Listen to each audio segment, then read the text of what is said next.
This is The Jewish Executive Project, a podcast that interviews inspiring and accomplished leaders in the world of business and entrepreneurship. Join veteran international businessman Mike Aaron and performance and leadership coach Rabbi Jacob Rupp, the executive director of Aish, Minnesota, as they discuss what it means to lead through the lens of Jewish values. It's me great pleasure to introduce Kevin Muzikanth, who is, I told him, this is all of leadership in about 40 minutes. He is the most successful Jewish rugby coach in the world and currently the coach of the Israeli rugby team. He is originally from South Africa, as you will find out. He has a remarkable story. He is an avid martial artist as well and has been coaching for over 2 decades. So we really cover the gamut. Again, you might not know rugby. I personally don't know that much about it, but I'm telling you, this applies to everything. We speak about failure. We speak about success, inspiration, how to build a championship team. So no matter where you find yourself in life, this interview will be hopefully very, very valuable to you. With no further ado, I give you our interview. Kevin, I tremendously appreciate you taking the time to join us. Mazel tov on your recent victory. I wanted to ask, just to kind of kick off the equation, I think a lot of times rugby and martial arts are both excellent physical expressions of basic principles of how to live a successful life. I'm curious, and I think that's always one of these ideas that is, as a coach, you're probably working with your players. How do you see like someone that understands like the deep ideas of rugby? How does that like set them up, and how is that relevant for a successful life? Well, you see, when it comes to rugby and martial arts, very, very similar scenario. In fact, it's funny you mentioned martial arts. When I was a lot younger, in my early 20s, I spent 2 years traveling with a world champion kickboxer, did the circuit with him as his conditioning coach. So interestingly enough, what it taught me was how the value of training, your discipline as an individual, but you still need your team, even though you're inside that ring fighting on your own. So it's just funny that you mentioned martial arts, but to answer your question around rugby is a particularly disciplined, value-based sport. So if you don't have it, you're not going to get to the top. There's no question about it. When you get onto the field on a Saturday, on a Sunday, or when you get onto the field and you have to play with your team, and you have to get off the ground and make those tackles, and you saw the next day, and you've got to do it all again on the following week. You can't be ill-disciplined. You can't miss training. You can't shirk. So completely value-based from top to toe. Absolutely. And it's a good correlation that you make as well. I'm curious about that piece, because what is so difficult for so many high performers is oftentimes they'll let their physical conditioning go. They'll let their sleep go. I'm saying for the people that are not sports performers, and they'll, business people or coaches or anyone like that. So to what extent do you, when you're looking at a player who's underperforming, are you going to check about the fundamentals of that? Or is it like, once you get to the field, how important is setting up your personal physical schedule in order to unlock sort of what you're capable emotionally or mentally? It's that whole journey, Rabbi. In the end, the hardest thing you have to do as a coach, I suppose it's the same in business, and it's the same being a rabbi. It's the same as anything. The hardest thing is to choose your team, choose your players, choose your guys. And at the end of the day, as the coach, you go through a very stringent process where you have trials, you have camps, you have all these things. And I find it quite fascinating, actually, when it comes to the crunch. You've picked your team, you've picked your players, and one of the players makes one mistake and coaches drop them the very next match, which to me is sort of, it doesn't make sense, because you've had all this time to evaluate, to pick a player, to choose a team, to go into a competition or to go into a season or whatever you're going to be doing in whatever context, and it's all relevant. And all of a sudden, there's a mistake and someone gets dropped. So to answer your question, you should be doing all these value-based, all the ethical stuff right the way through your build-up and picking your team. and your captain and your leaders and all the rest of it that goes with it. It's the toughest thing should be choosing your team, and then you should really stick by them if you can, because dropping a player is or dropping someone from your team is a big thing. So you haven't obviously done all those value-based exercises that you speak of. I have a question on that, and I also want you to tell your story, which a lot of our viewers wouldn't know your story. But before I ask you to tell your story, I have one question on what you just said. Would you say, when you're in business and you build a team, the exact same concept, your employees, your executive team, your middle management team, your team, they make a mistake, it's very rare for you to drop them like that. But in sport, it's very common. Is that because you have a public that watch everything and comment on everything, and the coach feels that he's got to make instantaneous decisions because instead of being devoted to his team, he's devoted to the fans and the public? Would that be relevant? I think it's very relevant. I think there's a reason that most, if you just look at, you're talking about making decisions under pressurized situations. And if you just look at most home games, taking a team concept, most home games, home teams have an advantage. Why? Because of the peripheral, because of what's happening from spectator, crowd, etc., etc. So I think you're correct. It is. But at the same time, it shouldn't be, because of what we spoke about beforehand. In the end, you've spent weeks and weeks and months even to be able to, first you've got to go and recruit your guys. So you've got to go and get your guys to come and join your team. Then you've got to put them through trials, and you've usually got to cut them in half at some point. And then you've still got guys that are hanging in there. And during that process, you get to know them. You get to know what they stand for. You get to know how they deal with pressurized situations. Then you pick them. Especially, look, it's different depending on what your goals are, but especially if you're trying to win a trophy. If there are 8 teams and 8 coaches and there's one trophy, one team and one coach gets it. So you've got to pick your guys that are going to do the job for you. And there's no ways that a team that doesn't stand for something, that's comprised of individuals that stand for something, can get over the line and win a competition. There's no ways.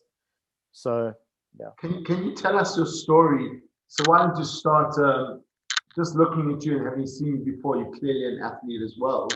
From being an athlete, tell us your story from being a competitive athlete to then becoming a conditioning coach, to then becoming a coach. And then in that story, embroiled into it, there's the concept that in academic world, there are those who can do and then those who teach. But you, a person who could do, and now you teach, can you intertwine that in your story? It's Mark, it's a long one. It's 23 years worth of coaching, and then before that, 20 odd years worth of playing. So, well, not 20, but 16, 17. But I actually became a coach by default.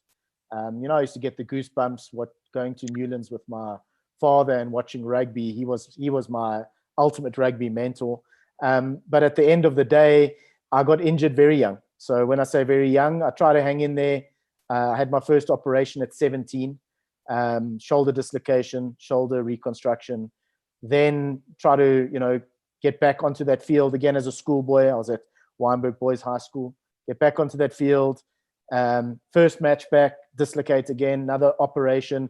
So I sort of struggled with that all the way until I got to about 23, where I was kind of playing and, still in my mind, dreaming and wanting to be, a professional player, Springbok rugby player, all those things that you grow up thinking when you're South African. But in the meantime, what I had done is I had started my own gym business where I was a personal trainer.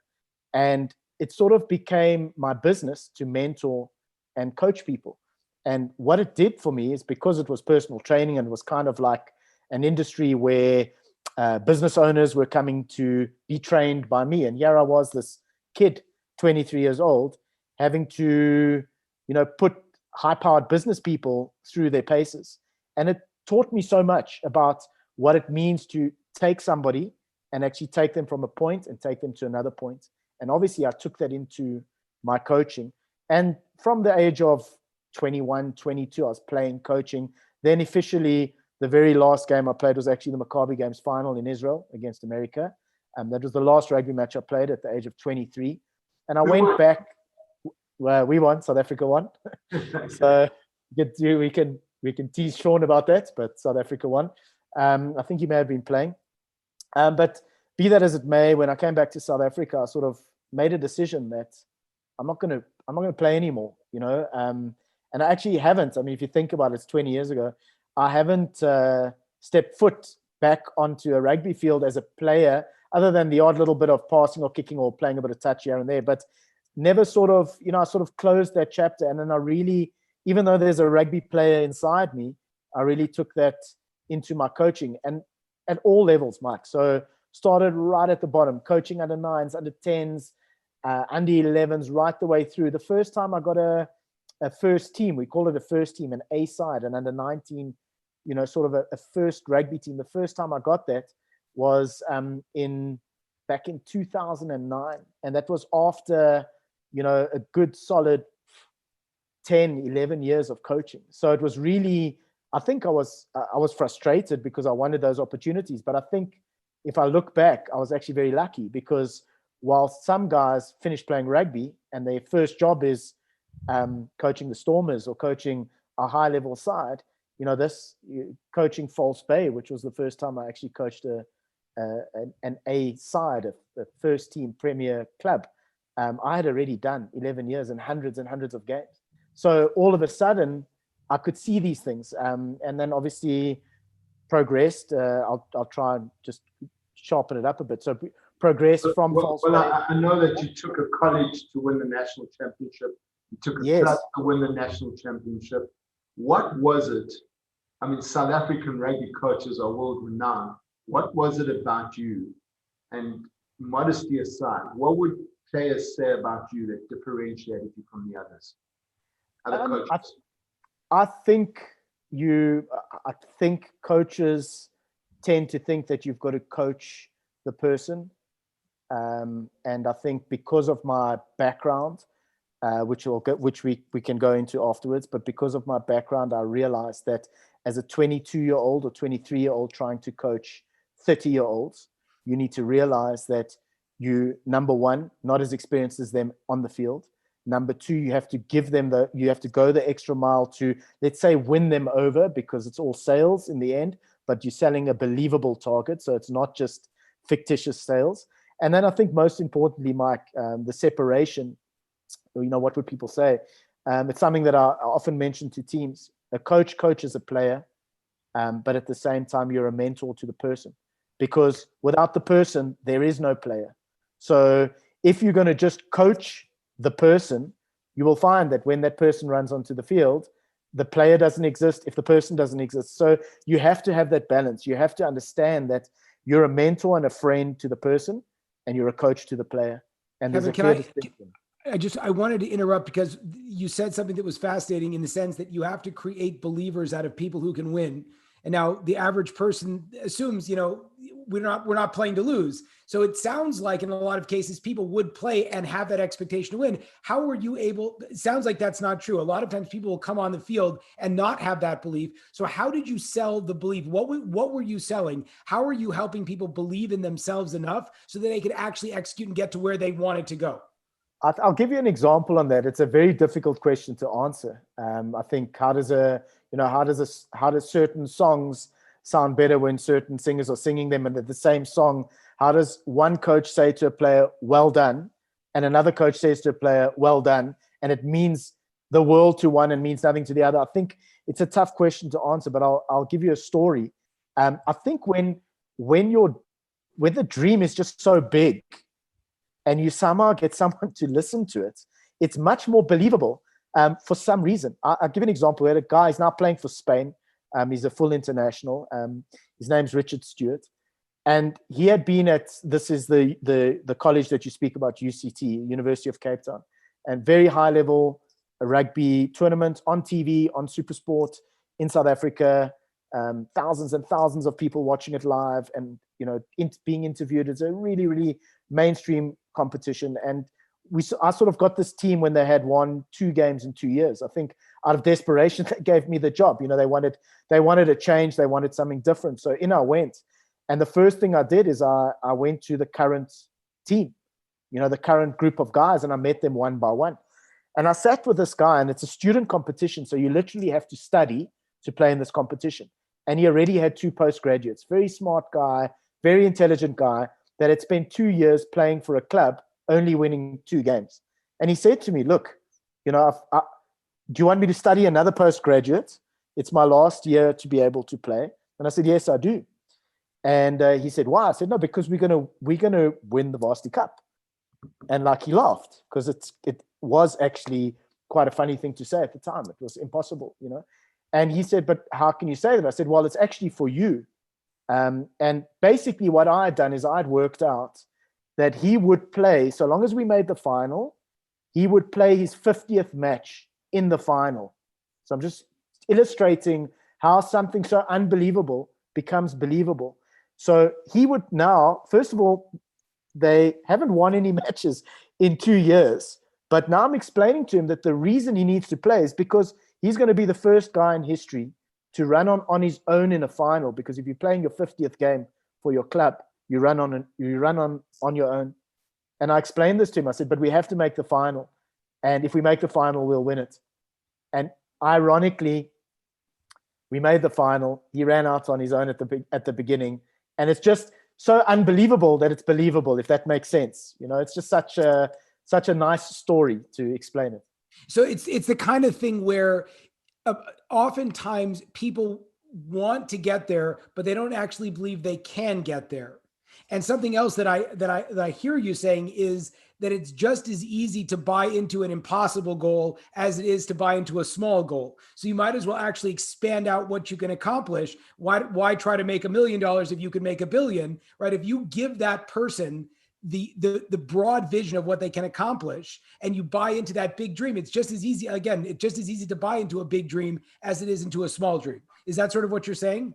Precisely. And I think also, especially in a team sport, when you are coaching, especially when you're the coach, a team wants to hear their coach say, we're going to win.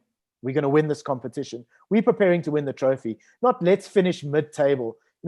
Which team wants to hear their coach turn around and say, you know what, guys, I think it'll be great if we come third last. Which team wants to hear that? So even though we were supposed to come in this particular competition, even though we were supposed to come last or second last in terms of track record, it was just an impossible thing for me to even fathom, in terms of how we prepare. And interestingly enough, Rabbi, our very first game, I said to them we'd break records. And our very first game, we did break a record because we became the worst team because we lost by the first game, biggest margin we lost by. And we ended up playing that team in the final and beating them. Wow. It's just an amazing story. It's okay. Let me ask you a quick question. The concept of winning. So in America now, everybody gets a trophy. You win for a good effort. You win for putting on a smile during the game, because the concept is that no one can be a loser, because that is against the touchy-feely concept. So as a coach, have you ever been in a situation where you're in a tournament or in a league and winning, practically doesn't mean getting the trophy? Winning could be coming fourth in the league. That's a great achievement. And if you do have that situation, do you ever in the back of your mind know winning is fourth, but you still motivate for first? Can you tell us what happens then? What is winning? Well, it's like anything. Every archer has to aim higher than the target. So you have to aim, but you are correct. You can't win all the time. In fact, winning wouldn't mean anything if you won all the time. And I think that's the lesson that you have to teach your team. You have to explain to them that you can lose the first game and still win the tournament, or you can lose the first 3 games and still make the Champions League because you have to finish in the top 4 and then win the Champions League. So I think it's a hard one to say coming fourth is winning, but I think you've always got to set your sights on the next one. So, okay, we came fourth, so we can build on something. Now we're going to win next year, or we're going to win that next sort of thing that we're going to do.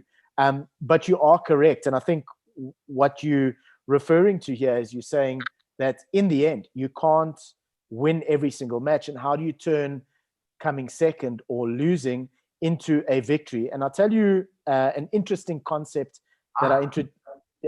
How do you turn coming second into a victory? I love that. So I'll tell you an interesting concept that actually it was created out of fear. I created it out of fear because I thought to myself, we're selling this dream here. I've got all this team of coaches. We're winning this competition. But what happens if we lose a game?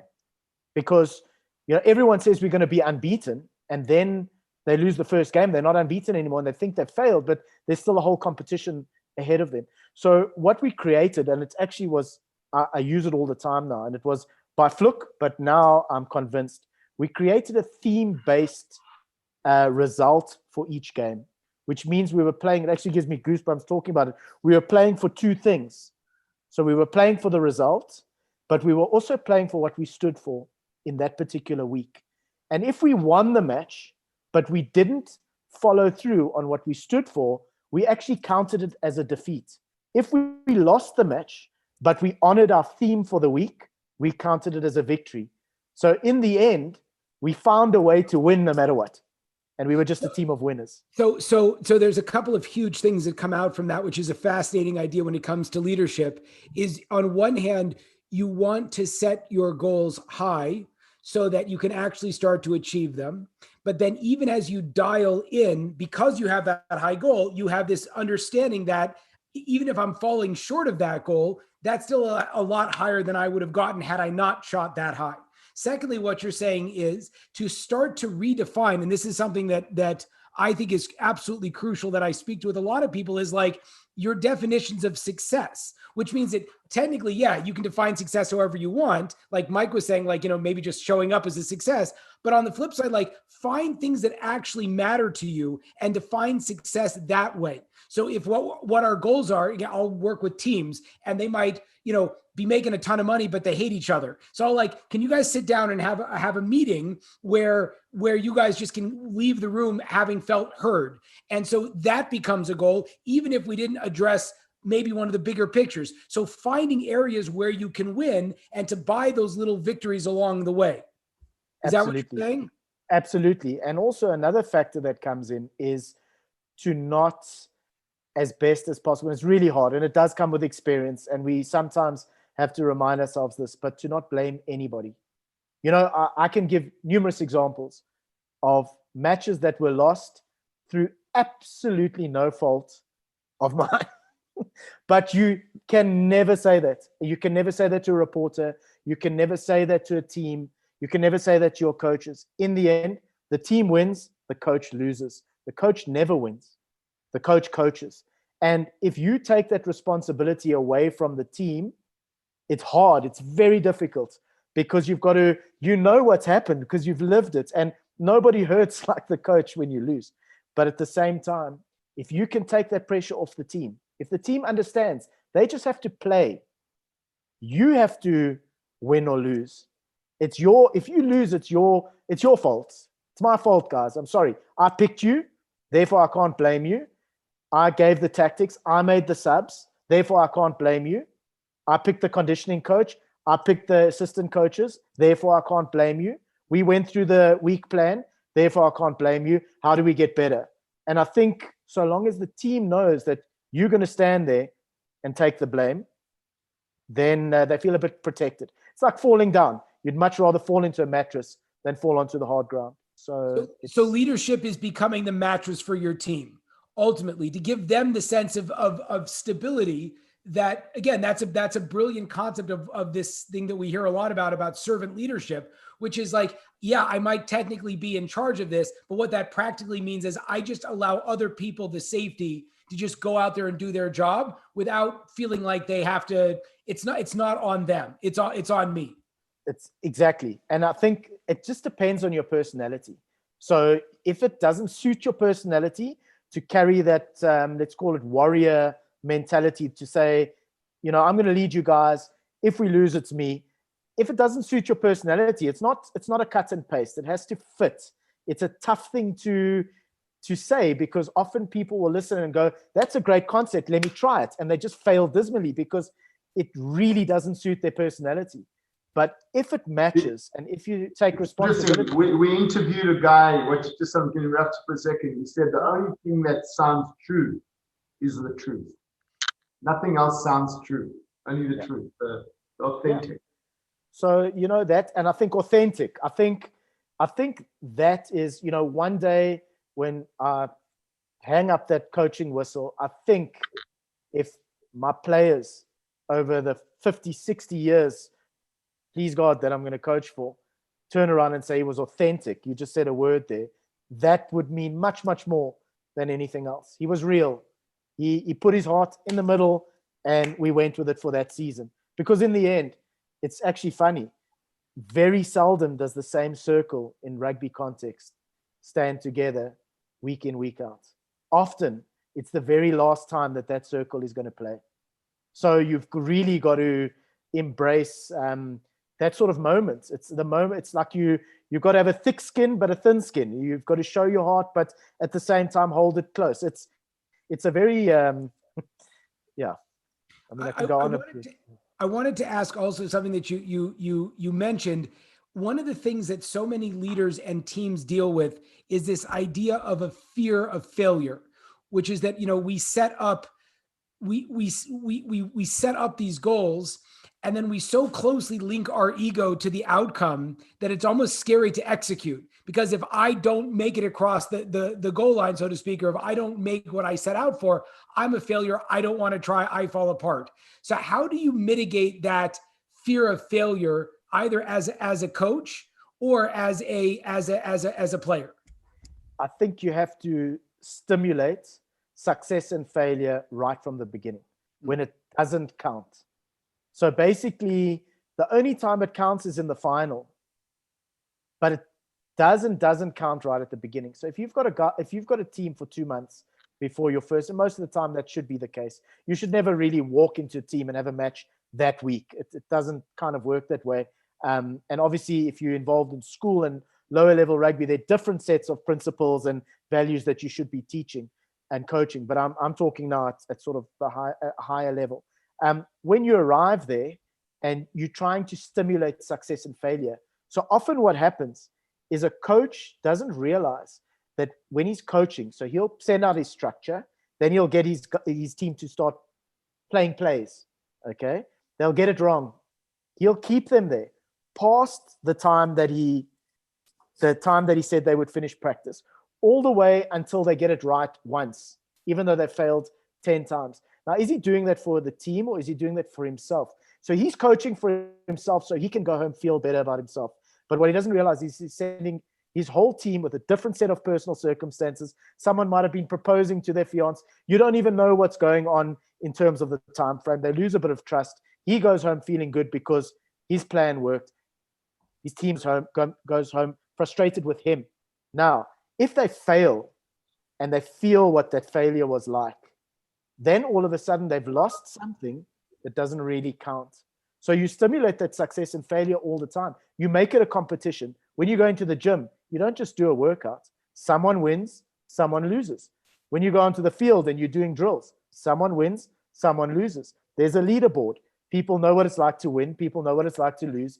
And all of a sudden, it doesn't really matter so long as they play and they play their best. And if their best is good enough, they should win. So just to reiterate, just because Mike and I both work in the business world, that if a person is afraid to fail, what that probably means is they haven't gone out and tried enough. And Correct. Let them fail on smaller things, go out and pitch deals that don't end up going, and do that enough and get past that. Because then when it really comes time, you'll be good to go. You're just used to it. It's just like anything else. Second nature. It's, those, I don't know where we stand on the 10,000 hours, but in your first hour, you're not going to land no matter what your potential is. In your first hour, you're not going to land the world's biggest deal. And if you do, then the deal is not the world's biggest deal. There was more out there for you. You have to fail. You have to start with the little ones. It's absolutely. We have family principles, 5 family principles. One of them is that we run our own race. And our own race means that no one else dictates failure and success. So my sons would always laugh. They'd come home from the game and they'd say, "Dad, we won or we lost." And I'd say, "And?" And they'd say, "I played well or I didn't play well." Played well means I played to the best of my ability and I was an asset to the team. because they know that the score of won and lost in the team is only a small part of the equation. Equation is, did you run your own race? And it's the same with wealth accumulation, with business accumulation. Too many people get so focused on adding to what used to be their goal, they never achieve satisfaction. But if you don't let other people define your goal, if you know what your race is, guess what? You get to know when you're winning. Spot I on. think in today's world, people have forgotten about that. At the end of the day, you define your race, not social media, not Facebook, not Instagram. You define your race. Spot on. Kev, tell us about the journey. You go from South African coaching hero, and then you go to Israel, the toughest of all environments to do business and everything else, because everybody else is so good at it. And you become the national coach there. And tell us a little bit about how that happened and what your dream is for rugby in Israel. So it's so strange. I must be honest. You know, I'm an Orthodox Jew, but I was always the only one everywhere I was. You know, I didn't go to a Jewish school. I went to Weinberg Boys High School, which is, you know, I think 1,100 boys. You know, I think there were two of us. You know, like, and you know, I was always sort of the one that was different and very proud of that.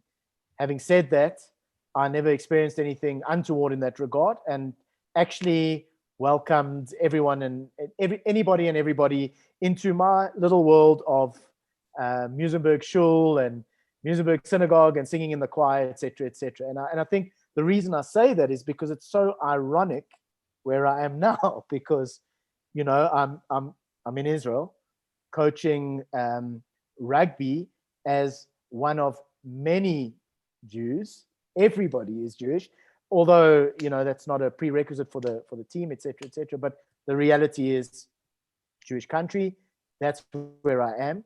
But the one thing that they really desperately needed is somebody that's walked a road that hasn't necessarily been, and I don't want to use the word sheltered, because being a Yid is far from being sheltered 100%. But what was necessary was someone that's walked a particular road where actually we have to be able to play rugby in a situation where maybe it's tough for us. No game for Israel is an easy game.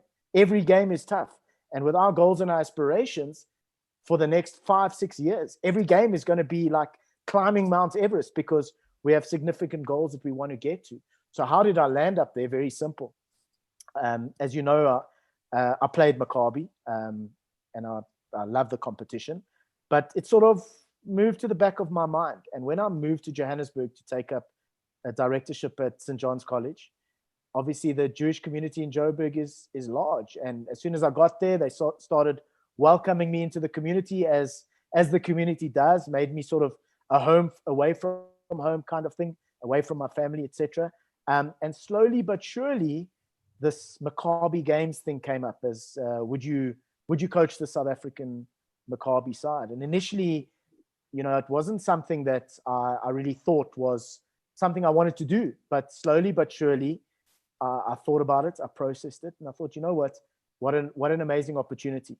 South Africa hadn't done so well over the, I think, 3 Maccabi Games. They didn't manage to win a medal or anything like that. So I thought, let me take this as a challenge. And when I was there, we played against Israel in the semi-final of the 15s, and we beat them quite well. And they basically noticed that, and they couldn't believe that I was a Jewish guy. I had to tell them quite a few times, actually. And slowly but surely, that relationship grew. So how I landed up there, actually, I was director of rugby at St. John's, which is an Anglican school, and landed up going to Maccabi with 2 players from St. John's that had Jewish parents. No Jewish kidding. parents. Yeah. Wow. In my day, they didn't have any Jewish kids. And it's just ironic. Sometimes it's like, if you look back at Varsity Cup, and I'm jumping around, but sometimes you actually can't control where destiny is going to take you. And you have to believe in that, because if you don't believe in that, you're always kind of unsettled in where you should be. So I feel destiny brought my situation to Israel. And now, obviously, I know from a sporting concept, nothing lasts forever. I know I'm not going to be the coach forever. I know I'm not going to be the technical director forever. I know I'm renting space in that department. Of course, I'll always be a Yid forever, and I'll always have that. But I'm not going to be there forever. But I'm there for a reason. Like we having this conversation for a reason, and I really believe those things. And that sort of gives me the hope to continue, because sometimes it does get dark and lonely and all of those things, sort of thinking back and, wow, the Varsity Cup, it's on TV, and, missing that. And, here you are sort of, in some instances, showing young kids what a rugby ball looks like. And then when you really think about it, actually, that's quite a beautiful thing to do. So, yeah. I love your thought about destiny. Often people say to me, my life hasn't turned out the way it is because the opportunities never came my way.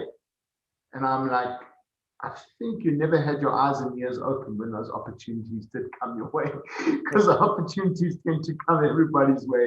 You define it as destiny. It's the same concept. Is you keep your eyes and ears open. There's a destiny. Let me grab it, own it, and see how long it lasts.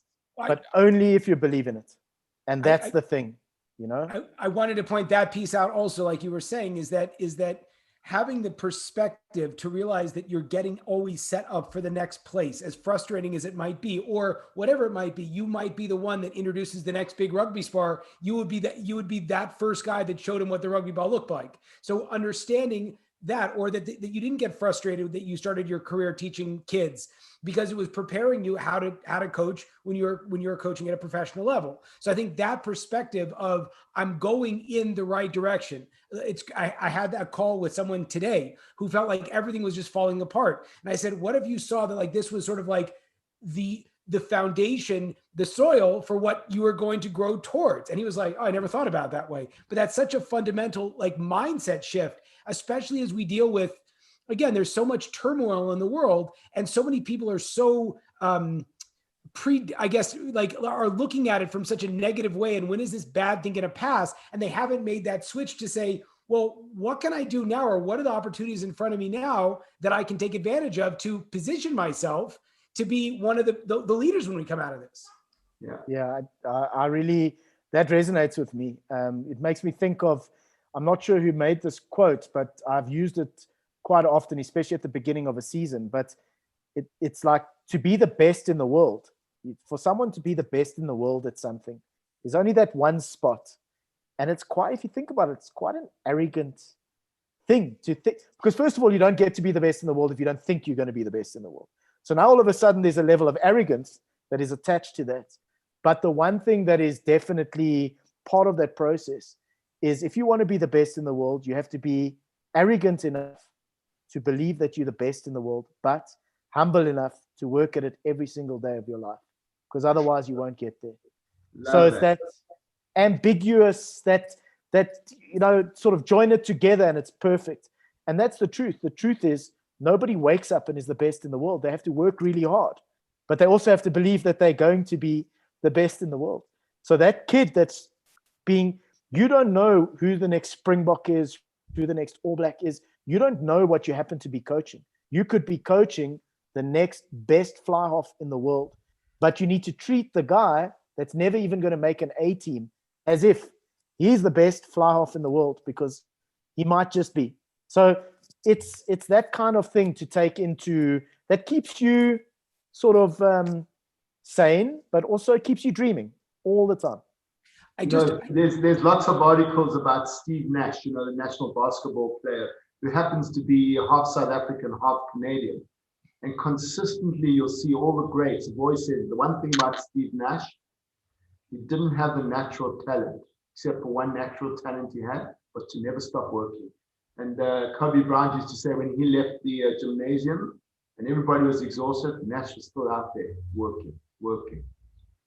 I wanted to just shift slightly, just in terms of identity and Judaism. I think that there's I happen to be I like to think of myself as a Talmud of a certain Rabbi Kook, Rav Kook, who was the first chief rabbi of Israel. And one of his he was such a visionary, because back in the day, there was either the people that were working the land or sitting and studying. And the idea of of a Jew who's both spiritually connected and a physical competitive specimen that could compete at the highest level. Like, that was something he saw that no one else saw. And I think that there's a certain idea that you also embody in terms of how you view sport, how you view the physical body, how you view spirituality, where ultimately you're trying to combine all of these different things to sort of create your ideal. Maybe speak a little bit to that as someone that is both spiritually sensitive, leadership oriented, and then also very much rooted in the, not the perfection of the physical body, but in bringing excellence out of our physical form. So I think there's lots there. I think there are lots of things we can look back in life and say, we changed this, we changed that, we changed this. But if there's something that you would never change, that's generally the thing that is your core, your value system. And that's the way I look at Judaism for me. It's the one thing that, even though at times it was tough, it's tough going to school with matzah when no one else is going to school with matzah. You see, I didn't have that situation where everyone around me was eating matzah, and I didn't understand at the time. Now I understand, but I didn't understand what all these things were. So because I've sort of followed that pathway, I'm modern in my thinking. I don't know what modern means and what it doesn't mean, because at the end of the day, a yid is a yid, in the way I look at it. It's what we are. But the point I'm trying to make is, because it was such a different thing for everybody around me, it's such a precious thing to me and always will remain. And it's not something I'm speaking in this forum, I'm speaking about it, but it's not something I speak about, or it's just something that I'm exceptionally principled in, and by no means, and it's an internal thing. It's by no means I'm how do I say it? I'm a rugby coach. We play matches on Saturday. I mean, I can't profess to be, I'm not Shomrei, all of those things, but I'm a Yid, and it's the one thing I would never, ever change. And the thing I'm proudest of. So that value, and it's not whether it's Judaism, Christianity, or anything like that. It's got nothing to do with what it is. It's just, if you are able to be proud about your core and who you are, so long as you can stimulate that in others and respect others for what they are and what they stand for, you can generate teams and sports people. And you say specimens, you call it the specimen, but the specimen can't be a specimen if there's nothing inside there. He just looks like a specimen, but there's nothing inside. So there has to be something inside. It doesn't have to be a particular thing, because then it becomes a judgmental thing. It's got to be a welcoming thing, a respect thing. But if that's the way you feel about how you've been brought up and what you stand for, and you can instill that in somebody else, in their context, you've got a serious specimen, Unbelievable. That was like such a great, I don't even know. I think you nailed it. Mike, do you have any final questions for Kevin? I mean, just personally I feel like there's so much more to go into, but I feel like pretty much you encapsulated in about 40 minutes all of leadership principle. That was very impressive. Do you have any final questions, Mike? Yeah, I'd like one question. If you had a whole bunch of talented, recently graduate college students, so 24 years old, recently graduated, the world's jobs are hard to find, they can't travel to look for opportunities, they know they're talented, they've worked hard for something, they got the prize, and now the path in front of them is completely murky. There's no clear roads. What would you say? They'd say, Kevin, give us 2 minutes of wisdom. What would you say to them? Growing up in Muizenberg, which is a coastal town in Cape Town, the waves weren't very big, but you had to paddle very, very long and far, especially as a kid, to get right to the back so you could surf the best waves. So my message to them would be, everything passes. And there's many, many examples. You'll have 100, I'll have 100, Rabbi will have 100, and they'll have 100 themselves. Everything passes. They could have had their appendix taken out. It seemed like the end of the world when it happened, but it happened and it passed and they're okay. The same way this will also pass. But the murkier the water, the better the waves are. and you've just got to keep paddling because you're not going to get to the back if you stop. So that's what I would tell them. That's beautiful, Kevin. I love it. Kevin, how do people find out more about you, about the team, everything like that? They can follow Rugby Israel on Facebook. They can catch me on Facebook as well if they want to reach out. I have no problem, absolutely no problem communicating with anyone who wants to ask a question or anything like that. Actually, it'd be a great pleasure. And of course, on Instagram as well, Kevin Musicanth. You can just search it and you'll find it there. Outstanding. From the bottom of our hearts, this was awesome. I really appreciate it. Thank you so much. Absolute pleasure. Thank you very much for guys. Really fun. Thank you for listening. We appreciate your support. For more information or how to reach us, please follow us on social and reach out to jrupp@aish.edu.